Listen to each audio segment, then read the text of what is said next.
sis, ano yan? Wow, look at this, sis. This was my devotion earlier this morning. See and taste the goodness of the Lord. Ah, really? Ano ba yung verse yan? So, it came from Psalm 34, verse 8. Oh, taste and see that the Lord is good. How blessed is the man who takes refuge in Him. Praise God, oh, nakakatawa. I see it here now. Tapos ito naman yung history ng Ronamar. They started 1969, located pa sila sa Maharlika, sa Old Petron Station. Ah, okay. So, they're serving sinigang, bulalo, grilled pork. Yeah, they're boasting that they really serve home-cooked food. And to this day, diba, that's what the owner was bragging earlier, that to this day, how they do it, how they cook it, even if it's tedious, they still do it to this day. It's really cooked with love. How they cook their food. Yes, that's it. Cooked with love. Hello world! Another day, another place. Here at Ronamar's Tagaytay. Tara! Yay! Tara! Ayan, so we're here to try their authentic crispy tawilis and bulalo. So, since Ronamar is they started actually since 1969. Wow, ang tagal so, na. Authentic talaga yung bulalo. So, maraming bulaluhan dito sa Tagaytay, pero dito yung pinaka-original. So, if any of you are craving yung parang original bulalo, Ronamar is the way to go. Here, yeah. Try natin. Tara. So, ayan. Ganda naman sa hold.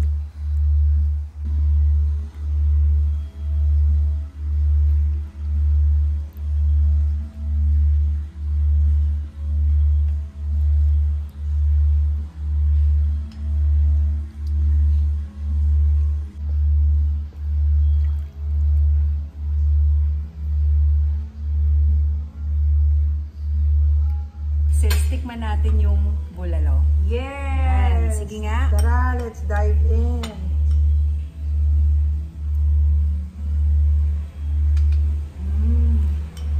Yeah. Tara.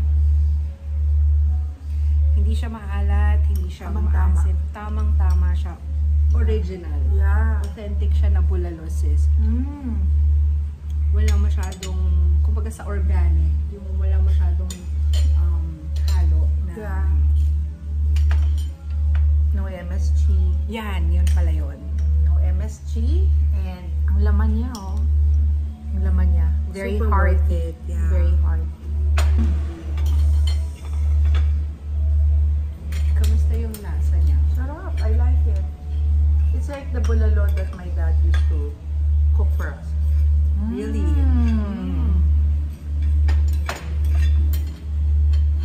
Alright, so now let's try the crispy tawilis. Crispy tawilis nila dito. I'm not really a fan of tawilis, to be honest. But this one is really crispy. Oo nga. It's really Dapat ito suka eh. Sis, let's try the tawilis. Sarap. They're crispy tawilis. Ayan. So, nalala ko yung sinabi ng owner, si Kuya Ramil. Sineseparate talaga kasi nila yung oil. Hindi nila inuulit-ulit yung oil. That's why yung crispiness, tsaka yung linis din ng tawilis, hindi used oil yung ginagamit. So, it's really good. Let me try.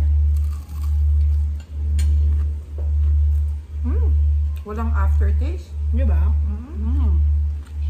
Sarap. And it's really crispy. Yeah. Yes, I'm happy that you enjoyed their bulalo. Yes, grabe. Ang sarap. Ang laki ng serving, no? Ang laki ng serving. Actually, this serving can serve a family of 4. Diba? Tapos, Yeah. ang daming beef. Ang daming beef, malaman, sa chunky. Tagaytay. Yeah, sa Tagaytay for what it's worth. Mga nasa 1,000 plus. Ah, yes. I Pero can just here, imagine. Yeah. it's, I think less than 700. It's really cheap, really good, really Yes. authentic. And now we're gonna try the beef caldereta. Ayan. So, sis, sige nga. Please do the honors. Let's try it. So, one of their signature dishes here at Ronamar's na paborito ko ay ang kanilang beef caldereta. Sige, let's try with the natin. and beef. Kahit yung lasa lang eh. Tapos yung beef that melts in your mouth. Excuse me. Spanish style yung beef caldereta.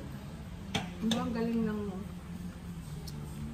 Iba ramdam mo na parang gawa ng mga lola na may flavor siya na merong flavor na ganito. Kunwari yung saltiness na. Tapos meron siya additional flavor na kakaiba.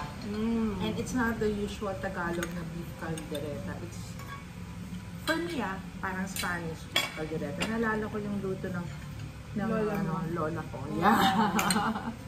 Is yung crispy tawilis, no? I don't usually eat that sa ibang place. Because I tried it. And hindi proper yung pagkaluto. Tapos may aftertaste. Kaya dito lang ako sa Ronamers kumakain ng crispy tawilis. Ubus yung ulo and everything. Kasi, Kita ko nga sa plate mo eh. yeah. Na-enjoy ko talaga yung crispy tawilis. Kasi wala siyang after, yung parang fishy smell and taste. I mean, clean talaga yung taste niya. Even yung beef caldereta, maraming layering of flavors. And nagustuhan mo yung mint on top of it. Yeah. May twist The siya. mint added a Zesty. different level of taste. Right, so how's the bulalo here at Ronamars? It was very tasty, and the bulalo was very tender and juicy. It melts in your mouth, no? Their beef. It really does. Yeah. And some Americans actually don't really do this, but this is fish sauce, calamansi, and chili pepper. This is the sausawan. How do you find the sausawan?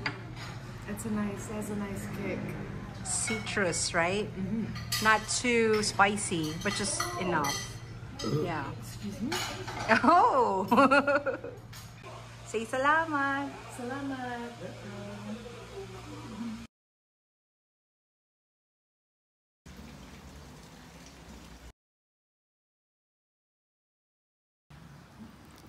Sige, wait lang sila.